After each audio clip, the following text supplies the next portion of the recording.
우리 한번 옆에 계신 분들과 한번 인사 나눠 보실까요? 이렇게 오직 예수님 뿐입니다. 한번 이렇게 인사 나누면 좋겠습니다. 그렇죠. 오직 예수님 뿐, 예수님 한 분만 이 고백과 믿음을 꼭 붙들고 나아가시면 좋겠습니다.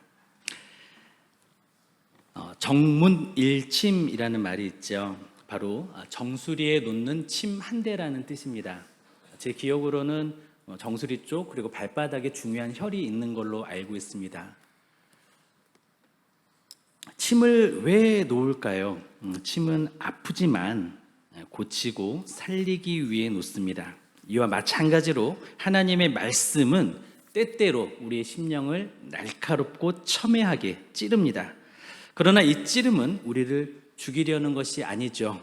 바로 우리를 고치고 살리시기 위함입니다. 예수님께서는 공생의 마지막 주간에 예루살렘 성전에서 종교 지도자들과 마주하셨습니다. 그런데 이 성전은요, 단순한 예배의 장소, 기도의 장소가 아니었습니다. 이 종교 지도자들이 이곳을 더 복잡하고 시끄러운 장소로 바꾸어 놓았기 때문입니다. 수많은 사람과 돈이 오가는, 말하자면 월스트리트와 바티칸을 합쳐 놓은 듯한 그러한 풍경이 바로 이 성전의 모습이었습니다. 그리고 이곳은 당시의 권력의 중심지가 되었습니다. 예수님께서는 이곳에서 무엇을 하셨습니까? 장사꾼들의 상을 엎으셨죠. 그렇게 성전을 정결케 하십니다. 기득권층의 안방에 들어가 판을 엎으신 초유의 도발을 일으키신 것이죠. 여기에 분노한 대제사장들과 장로들은 예수님께 신성모독이나 반역자의 혐의를 씌워서 제거하려고 합니다. 그리고 이렇게 묻죠. 무슨 권위로 이런 일을 하느냐라고 따져 묻습니다. 하지만 예수님께서는 그들의 정치적인 계산을 통찰하시고 질문으로 역공을 하십니다. 그러면 세례 요한의 그 세례가 하늘로부터냐 사람으로부터냐, 그러자 그들은 이렇게 대답해도 곤란해지고 저렇게 대답해도 곤란해지니까 모른다라고 대답을 합니다. 당시 유대 최고의 지성인들이 대답하는 말이 모른다라고 하는 무책임한 그리고 무의미한 말이었습니다. 그러자 예수님은 나도 너에게 답하지 않겠다라고 하시면서 침묵을 말씀하십니다. 이 숨막히는 대치 상황에서 예수님께서는 이제 그들의 허를 찌르십니다. 바로 세 가지 비유를 연속으로 쏟아내면서 이들의 위선과 탐욕 그리고 이들의 교만을 폭로하십니다. 이 비유의 침은 그들의 아픈 곳을 정확하게 찌릅니다. 하지만 그것은 동시에 그들에게 회개의 기회를 주시는 하나님의 자비이기도 했습니다. 오늘 본문은 세 가지 비유를 통해서 우리에게 일침을 가하시는데요. 역시 이들뿐만 아니라 오늘을 살아가고 있는 우리의 영적인 환부에도 세 가지 침을 가하십니다. 말뿐인 신앙을 버려야 할 것이고, 맡겨진 특권을 남용하지 말아야 할 것이고, 자신의 의를 버리고 겸손히 그리스도만 의지해야 합니다. 이 경고가 우리의 영혼을 일깨우기를 소망합니다. 첫째로, 말로만 예하지 마십시오. 거창한 약속을 하고 지키지 않는 인간의 흔한 본성이 있죠. 그것을 찌르는 비유가 시작됩니다. 우리는 말과 행동이 다른 사람을 위선자라고 합니다. 그런데요, 이런 위선의 모습들이 신앙생활에서 자주 목격되고는 합니다. 입술로는 주님을 사랑한다고 고백하지만 실제의 삶에서는 하나님의 뜻과 상관이 없는 그런 삶을 살아가는 것이죠. 예수님께서는 이러한 위선을 지적하시기 위해 두 아들의 비유를 들어주십니다. 오늘은 시간 관계상 본문을 다 읽지는 않았는데요, 그 대지마다 말씀을 함께 살펴서 비유를 읽도록 하겠습니다. 우리 28절부터 31절까지 함께 읽겠습니다. 그러나 너희 생각에는 어떠하냐? 어떤 사람에게 두 아들이 있는데 맏아들에게 가서 이르되 예, 오늘 포도원에 가서 일하러 하니 대답하여 이르되 아버지 가겠나이다 하더니 가지 아니하고 둘째 아들에게 가서 또 그와 같이 말하니 대답하여 이르되 실소이다 하였다가 그 후에 뉘우치고 갔으니 그 둘 중에 누가 아버지의 뜻대로 하였느냐? 이르되 둘째 아들이니이다. 예수께서 그들에게 이르되 내가 진실로 너희에게 이르노니 세리들과 창녀들이 너희보다 먼저 하나님의 나라에 들어가리라. 아멘. 굉장히 쇼킹한 선언이죠. 예수님께서는 종교 지도자들에게 질문을 던지십니다. 한 아버지에게 두 아들이 있는데 이 아버지는 이 두 아들에게 포도원에 가서 이제 일 좀 해다오라고 말합니다. 첫째 아들은 아주 공손하게 네 가겠습니다 라고 대답을 합니다. 그리고 안 갑니다. 그리고 둘째 아들은 싫습니다 라고 노골적으로 거절을 합니다. 그런데 둘째 아들은 나중에 뉘우치고 결국 가서 일을 합니다. 여기서 포도원은 무엇을 의미할까요? 이것은 단순히 농사 현장이 아닙니다. 특히 구약 성경에서 이 포도원은요, 하나님께서 정성껏 가꾼 포도밭으로, 즉 이스라엘을 묘사를 하고 있습니다. 그런데 이 포도원이 구약에서 등장할 때 부정적인 의미로 자주 등장을 하는데요. 왜냐하면 부패하고 타락해버린 이스라엘에 대해서 묘사할 때 결실한 열매를 맺지 못하고 들포도나 아니면 부패한 그 열매를 맺는 바로 그것을 표현할 때 이 포도원을 비유로 사용하셨습니다. 종교 지도자들은 이런 망가진 시스템을 바로 잡으라는 특별한 책임이 있는 사람들입니다. 그런데 그들은 실상 거기에 기생해서 오히려 자신들의 유익을 얻고 더 타락하게 만들었던 것이죠. 또 고대 중동 문화에서요, 이 비유는요, 지금보다 훨씬 무거운 의미를 가지고 있습니다. 이 당시에는 명예와 수치는 굉장히 중요했습니다. 이것 때문에 목숨을 잃을 수도 있었습니다. 목숨을 걸 수도 있었습니다. 다른 사람들이 보는 앞에서 아버지의 명령에 실소이다 라고 대답한 둘째 아들은 그야말로 폐륜 그 자체였습니다. 이것은 가문의 명예를 짓밟는 불경죄였습니다. 사람들은 이 대답에 경악을 했을 것이죠. 그런데 맏아들은 어떻습니까? 겉으로 아주 공손하고 깨끗하게 하면 그는 아버지에게 예라고 대답을 했습니다.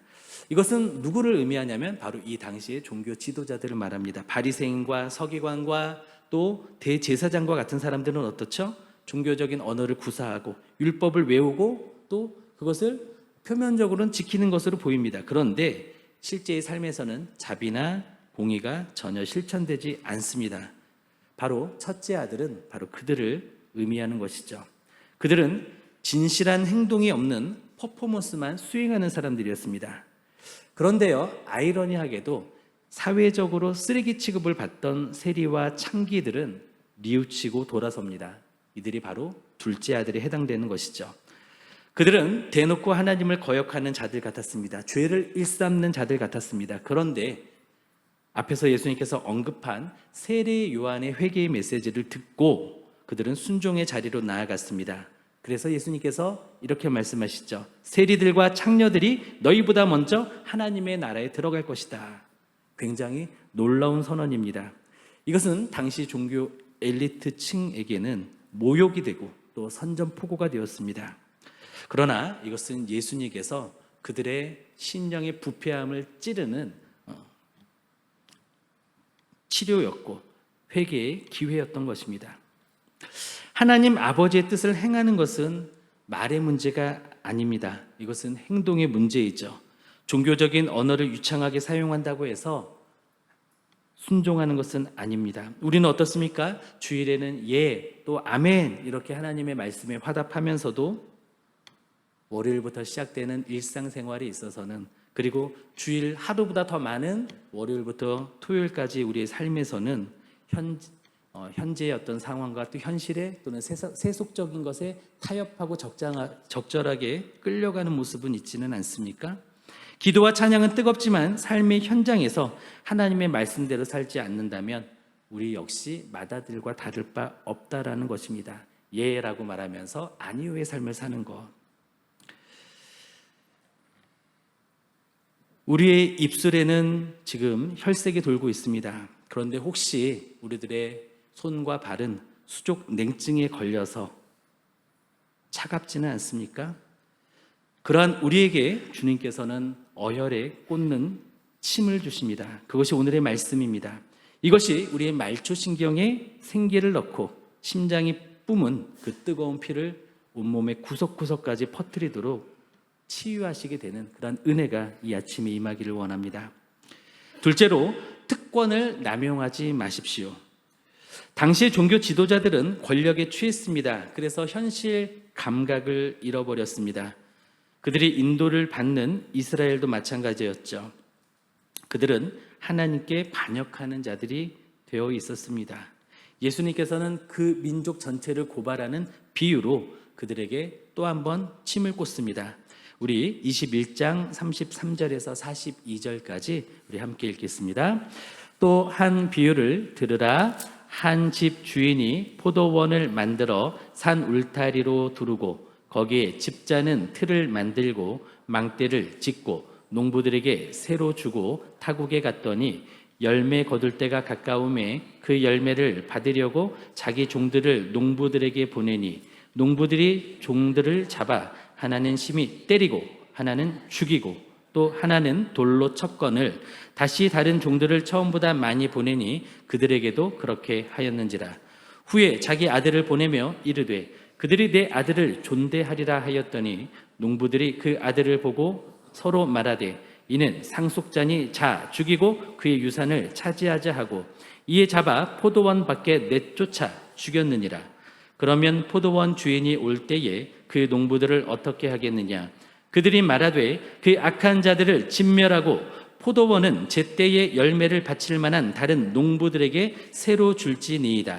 예수께서 이르시되 너희가 성경의 건축자들이 버린 돌이 모퉁이의 머릿돌이 되었나니 이것은 주로 말미암아 된 것이요 우리 눈에 기이하도다 함을 읽어본 일이 없느냐. 아멘. 이 비유는요 포도원을 세운 한 주인으로부터 시작이 됩니다. 그는 포도원 주위에 울타리를 세우고요 또 포도즙을 짜는 틀을 팝니다. 그리고 망대를 세워서 사람이나 짐승에 해가 없도록 만듭니다. 그리고 포도원 지기들에게 소작 농부들에게 이것을 맡기고 여행길에 오릅니다. 그리고 추수할 때가 이르자 이 수확물을 얻으려고 사람을 보내죠. 그런데 주인이 보낸 종들이 당도했는데 이 소작농들은 어떻게 합니까? 한 사람은 때리고 한 사람은 죽이고 한 사람은 돌로 칩니다. 그래서 주인은 또 다른 종들을 보냅니다. 더 많이 보냅니다. 그런데 같은 일이 일어납니다. 이거는 있을 수 없는 일이죠. 그러나 주인은 내 아들만큼은 이들이 선대하겠지라고 하면서 아들을 보냅니다. 그런데 아들이 다가오는 것을 바라본 소작농들은 어떻습니까? 저 사람은 상속자니까 저 상속자로 죽여서 우리가 이 밭을 갖자라고 말하고 포도밭 바깥에서 아들을 죽입니다. 이 비유는요 이스라엘의 그러한 잔혹한 역사를 요약한 고발장입니다. 주인이 보낸 종들은 누구일까요? 그리고 주인은 누구일까요? 주인은 하나님이시고요. 주인이 보낸 종들은 하나님께서 보내신 선지자들입니다. 하나님은 하나님의 뜻을 선지자들 통해서 이스라엘에게 알렸습니다. 그러나 이스라엘은 어떻게 했습니까? 듣기를 싫어하고 선지자들을 가두고 때리고 죽이기까지 했습니다. 그리고 주님께서는 마지막에 아들 예수 그리스도를 이 땅에 보내주신 것이죠. 그러나 그들은 곧 예수님을 예루살렘 성 밖으로 끌고 가서 골고다 언덕에서 무참히 살해할 것입니다. 지금 그것을 말씀하고 있는 것입니다. 그런데 여기서 한 가지 의문이 생기죠.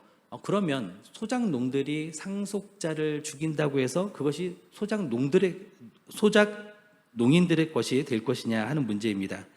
그런데 당시 1세기에는요 팔레스타인 지역에 토지법이 있었습니다. 당시 갈릴리 지역에는 외국에 살면서 그 땅을 소유하고 있으면서 소작을 주는 부재 지주들이 많이 있었습니다. 고대 관습에 따르면 주인이 후사 없이 죽거나 아니면 장기간 소유권자가 없는 상태로 방치가 되면 그 땅을 점유하고 있는 사람들이 그 땅을 소유할 수 있는 토지법이 있었습니다. 소작인들은 바로 이것을 이용했던 것이죠. 이것을 계산하고 아들을 죽인 것입니다. 이것은 하나님께서 맡기신 권력을, 하나님께서 맡기신 특권을 자신의 소유와 권리로 착각하고 그것을 주장했던 사람들에게 침을 놓는 비유였습니다.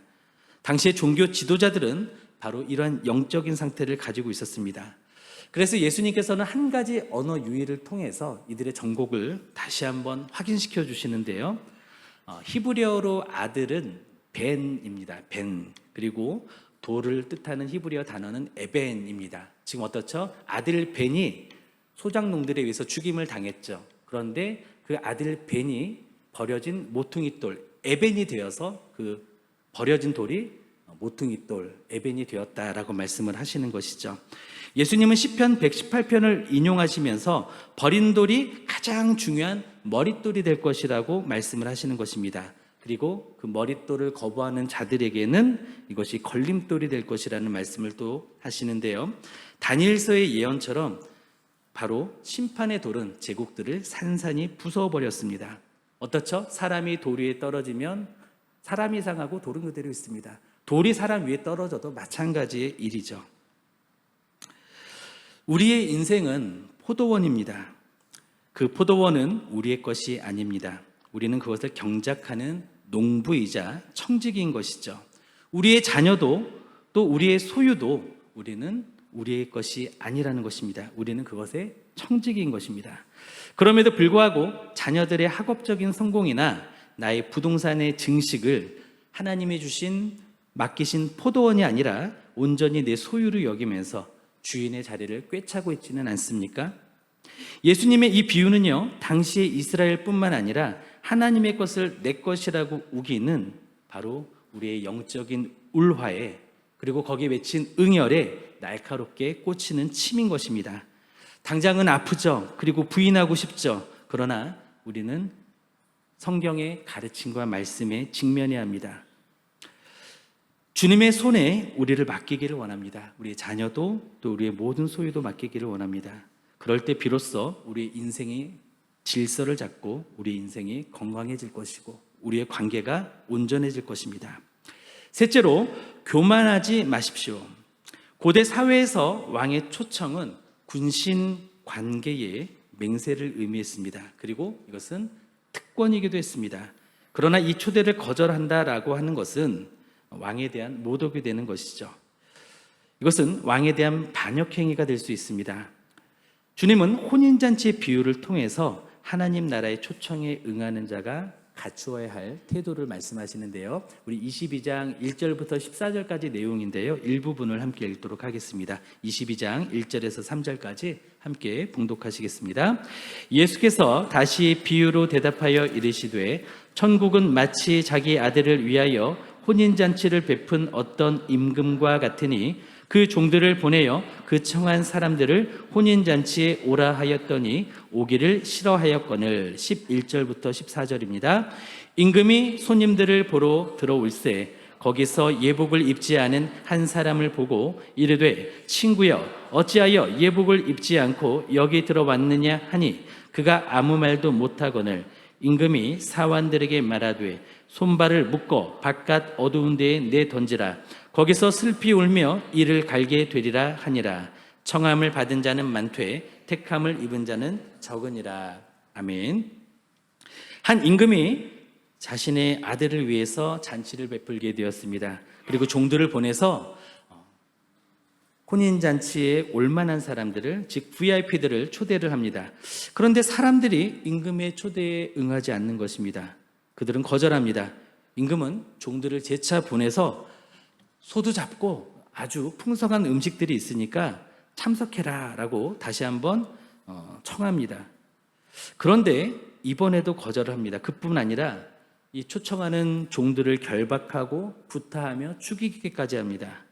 임금은 다시 종들을 보내서 길거리로 나가서 거기서 만나는 모든 사람을 잔치에 데려오라고 명합니다. 그래서 자리가 다 차고 잔치는 시작되었습니다. 그런데 손님 가운데 한 사람이 혼인잔치에 합당한 예복을 입지 않은 것을 발견합니다. 그리고 그의 손과 발을 묶고 밖으로 끌어내 어두운 가운데로 던지라고 명합니다. 먼저 혼인잔치에 올만한 사람들, 즉 초대받은 VIP들이 왕의 종들을 죽이자 어떤 일이 일어났냐면요, 왕은 군대를 보내서 그들을 진멸하고 동네를 불살랐습니다. 이것은 비유이기는 하지만 예언이기도 합니다. 훗날 어떤 일이 일어나냐면 예루살렘이 로마 군대에 의해서 처참하게 파괴가 됩니다. 이것을 주님은 예언하십니다. 그리고 내거리로 나가 만나는 대로 사람들을 초청을 하죠. 이 내거리로 나가서 만난 사람들은 누구를 의미합니까? 유대인들뿐만 아니라 이방인들, 그리고 모든 소외된 자들이 하나님의 잔치에 참여할 수 있다. 복음을 듣고 하나님의 백성이 될 수 있다라는 것을 의미하는 것이죠. 그런데 여기서 들어왔던 사람 중에서 예복을 입지 않은 한 사람이 발견되고 그가 쫓겨나죠. 우리의 시각으로 보면 잘 이해하기가 어렵습니다. 그런데 당시의 관습을 보면 이 모습도 이해가 됩니다. 왜냐하면 이 정도 규모의 잔치라고 한다면 왕이 그 모든 사람들에게 예복을 제공한다라고 하는 것입니다. 그러면 이 사람은 예복을 여력이 안 돼서 또 미처 준비를 못해서 못 입은 게 아니죠. 안 입은 것입니다. 왕의 호의를 거절하고 내 옷으로 충분하다라고 생각하고 그거로 버틴 것입니다. 이것은 바로 교만인 것이죠. 이사야서에서는 우리의 의를 더러운 옷으로 비유합니다. 우리가 아무리 고상하고 깨끗하고 거룩해 보이고 아름답게 살아도 우리의 의라는 것은요, 더러운 옷에 불과해서 그 옷을 입은 채로 하나님의 나라에 들어갈 수는 없다라는 것입니다. 우리가 이런 종교적인 성취나 도덕성도 하나님께 의롭게 받아들여질 수가 없습니다. 오직 무엇으로 우리가 의롭게 될 수 있습니까? 예수 그리스도로 옷 입을 때, 그리스도의 의가 우리에게 전가될 때 우리는 비로소 의롭게 받아들여집니다. 자기 의를 내세우는 자는 결국 바깥 어두운 데로 내던져질 것입니다. 하나님의 나라는 모든 사람들에게 열려 있습니다. 그런데 그 나라에 들어가는 데는 반드시 필요한 예복이 있습니다. 바로 그리스도의 의입니다. 가끔 교회에 다니시거나 다녔던 분들과 대화를 할 때가 있습니다. 우리 교회 성도님 외에도 대화를 할 때가 있는데요. 그때 질문을 합니다. 구원의 믿음이 있습니까? 구원의 믿음이 있다면 그 믿음의 근거는 무엇입니까? 물어봅니다. 그러면 대개 주일에 교회를 갔었거나 가고 있고 교회에 유익이 될 만한 봉사도 했고 또 다른 사람을 섬기고 도왔고 또 양심에 거리낄 만한 아주 나쁜 짓을 하지 않았기 때문이라고 대답을 하고는 합니다. 어떻습니까? 여러분들 지금 나와서 예배 드리고 있습니다. 이것은 어떻게 보면 우리의 의가 될 수도 있겠죠. 그런데 내가 그리스도로 옷을 입지 않았다면 우리가 시계추처럼 주일마다 교회를 수십 번, 수백 번, 수천 번을 다녀도 그 모습 가지고는 하나님의 나라에 들어갈 수 없다라는 것입니다. 예수 그리스도를 내 삶의 주와 그리스도로 영접하고 그 삶을 살아갈 때 우리는 하나님의 나라에 들어갈 수가 있는 것이죠. 예수 그리스도로 옷을 입어야만 합니다. 우리가 주님 앞에서 행하는 모든 것들, 그것은 주님 앞에서는 물론 주님은 그 또한 귀하게 보시지만 그것이 구원의 근거는 될 수 없다라는 것입니다. 그것은 누더기입니다. 우리는 그리스도의 의로 옷을 입어야 합니다. 이 혼인잔치의 비유가 자기 의로 마비되어 영적 신경이 마비되어 제대로 활동하지 못하는 바로 우리에게 침이 되기를 원합니다. 자기 의로 마비되어 있어서 영적인 신경이 죽어 있다면 바로 이 말씀이 바로 우리의 전곡을 찌르는, 우리의 영혼의 환부를 찌르는 침이 되기를 원합니다. 물론 자존심이 상하고 아프죠. 내가 얼마나 헌신하고 얼마나 노력하고 또 얼마나 성실했는데 그래도 내가 구원받지 못한다고 아프죠. 그렇지만 그것으로 되지 않는다는 것. 우리가 아무리 노력해도 지구상에서 자기 노력으로 구원에 이를 수 있는 사람은 단 한 사람도 없습니다. 단 한 사람도. 자신의 몸을 불살라서 다른 사람을 위해서 희생을 한다 할지라도 내 심장을 떼어서 다른 사람에게 이식을 해준다 할지라도 그것으로 구원받지 못합니다. 그것은 누더기. 하나님의 나라에서는 누더기일 수밖에 없습니다. 오로지 예수 그리스도를 주와 그리스도로 믿고 거듭난 사람만이, 예수 그리스도로 옷 입은 사람만이 구원에 이를 수 있다는 것입니다. 이 침이 우리가 믿음으로 반응할 수 있도록 예수 그리스도께 온전히 엎드릴 수 있도록 하는 그러한 따끔함이 되기를 원합니다. 말씀을 맺겠습니다. 예수님께서 던지신 세 가지 비유의 침은요, 오늘 우리의 심장을 찌릅니다. 이 찌름은 아프지만 우리를 살리는 치료가 됩니다. 첫째, 말로만 이해하는 위선에서 벗어나서 일상과 일생의 삶으로 주님께 순종의 삶, 즉 삶으로, 생활로 아멘을 말하는 우리가 되기를 원합니다. 둘째, 맡겨진 특권에 도취되어서 우리의 인생의 주인이신 하나님을 배척하고 예수님을 마음에서 제거하는 그 악함에 대해 온전한 회개를 하기 원합니다. 셋째, 자신의 의를 내세우는 교만을 버리고 오직 그리스도의 의로 옷을 입고 겸손한 모습으로 주님의 잔치에, 하나님의 나라에 함께 들어가는 우리가 되기를 원합니다. 바라게 우리는 정수리에 꽂은 침과 같은 하나님의 말씀의 경고를 회개의 기회로 삼아 포도원의 수확의 즐거움과 왕의 잔치의 풍성한 은혜를 누리는 우리 모두가 되시기를 예수님의 이름으로 축원드립니다. 기도하시겠습니다.